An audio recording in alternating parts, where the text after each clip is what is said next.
मैं हूं डॉक्टर गोपाल उपाध्याय। आप सभी को हमारे चैनल कानूनी ज्ञान मंथन पर हार्दिक स्वागत है। आज हम आप लोगों के लिए एलएलबी फर्स्ट सेमेस्टर से रिलेटेड पेपर फिफ्थ, जो कि लॉ ऑफ क्राइम फर्स्ट के नाम से जाना जाता है, Upadhyay supreme law notes series के तहत उसको सरल भाषा में समझाने का प्रयास करूंगा। रानी दुर्गावती विश्वविद्यालय जबलपुर के नवीनतम संशोधित पाठ्यक्रमानुसार तैयार किया गया है। यह एलएलबी प्रथम सेमेस्टर 2020-21 के लिए जो नए विद्यार्थी जिन्होंने इस साल एलएलबी 3 इयर्स कोर्स में एडमिशन लिया है, उनके लिए यह तैयार किया गया है, जो परीक्षा के लिए अत्यंत उपयोगी होगा। इसमें न्यू सिलेबस, रानी दुर्गावती विश्वविद्यालय द्वारा जारी अनसॉल्व्ड पेपर्स, विगत वर्षों में पूछे गए प्रश्न पत्रों का समावेश और पूरे सिलेबस को टॉप 10 क्वेश्चंस आंसर के अंदर मॉडल क्वेश्चंस के माध्यम से हल करने का प्रयास किया गया है। अतः अनुरोध है कि आप इसे ध्यान से सुने और समझें। पेपर फिफ्थ है law of crime first, Indian penal code 1816, dowry provision act 1961, immoral trafficking act 1988। इस पेपर को यूनिट वाइज पूछा जाता है। फर्स्ट यूनिट में इंडियन पिनल कोड से 5 प्रश्न, 5 क्वेश्चन पूछे जाते हैं।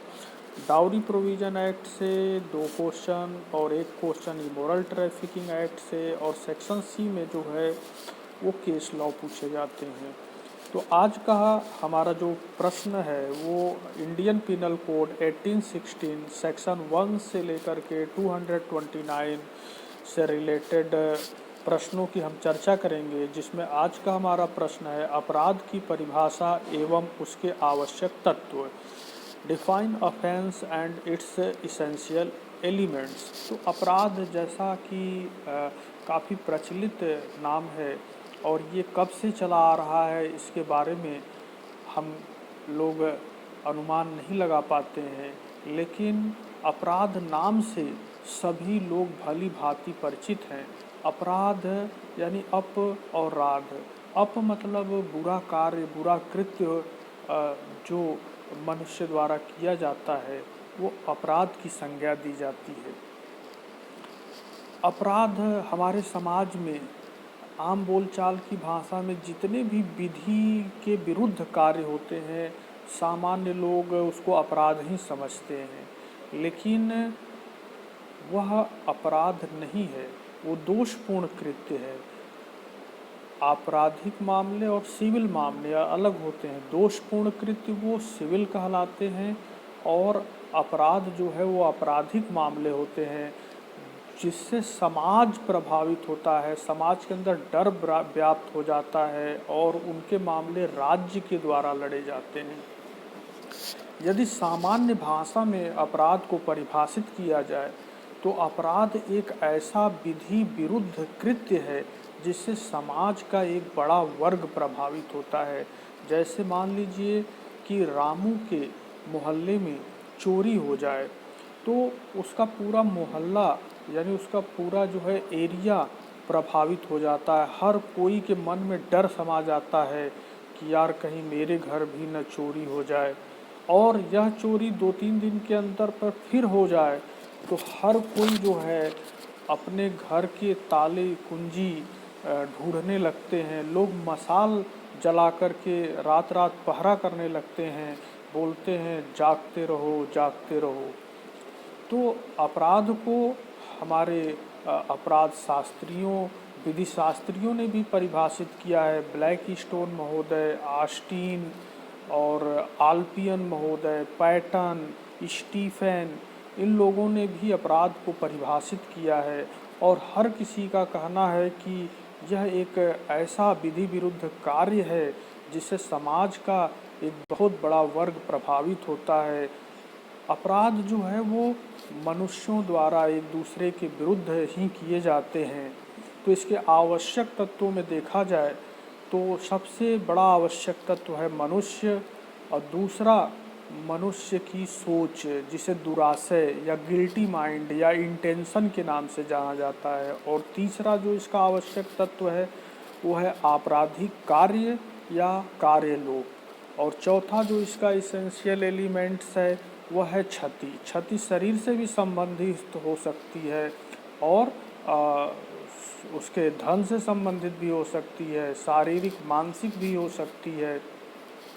तो भारतीय दंड संहिता में जो अपराध है वो मनुष्य के प्रति किए गए अपराधों के बारे में है, मनुष्य द्वारा मनुष्य के प्रति किए गए अपराधों से है। मनुष्य क्या है?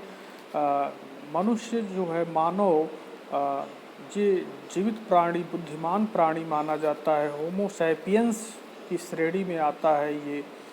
तो मानव में हर नेचुरल पर्सन्स हैं जो चलते बोलते फिरते हैं। और दूसरा जो आवश्यक तत्व है मानव की सोच, दुराशय या बुरा आशय, बुरी सोच। तो अपराध तभी होता है जब वो गिल्टी माइंड या बुरी सोच के साथ करता हो। अपराध होने के लिए जो है दुराशय का होना बहुत ज़रूरी है। लॉर्ड कोक महोदय ने भी अपने एक सूत्र में कहा था, एक्टस नॉन फैसिट रियम निसी मैंसिटेरिया, कोई भी कार्य तभी अपराध होता है जब वह बुरे मस्तिष्क से किया जाए। मस्तिष्क बुरा होगा तो ही अपराध होगा। यदि अनजाने में दुर्घटनावश होता है, तो पागलपन में होता है, तो वो अपराध की श्रेणी में नहीं आता। आपराधिक कार्य का भी होना या कार्य का लोक का भी होना जरूरी होता है। अपराध तभी होता है जब दुराशय और कार्य का संगामी होना होता है। ऐसा फाउलर बनाम पैजेट के केस में जो है न्यायालयों ने कहा है। क्षति का होना भी आवश्यक है। वह क्षति जो है शारीरिक, मानसिक, धन संबंधी, संपत्ति संबंधी, शरीर संबंधी क्षतियाँ हो सकती हैं। इससे रिलेटेड जो है इसमें आपको केस लॉ भी बताने होते हैं। तो केसेस में आप दे सकते हैं, फाउलर बनाम पैजेट का केस दे सकते हैं। इसके अलावा इसमें मेयर हंस जॉर्ज वर्सेस महाराष्ट्र राज्य का केस दे सकते हैं, सिराज वर्सेस रूजरवेल्ट का केस दे सकते हैं, आर बनाम टाल्सन का केस, आर बनाम प्रिंस का केस। कम से कम 5 केसों का उल्लेख करना जो है ज़रूरी होता है। और केस की आप हल्की डीलिंग भी कर सकते हैं। जैसे मेयर हंस जॉर्ज के मामले में सुप्रीम कोर्ट ने बोला था कि जब तक विधायिका विधि बना के अपवर्जित न कर दे, अपराध होने के लिए दुराशय का होना अत्यंत आवश्यक है।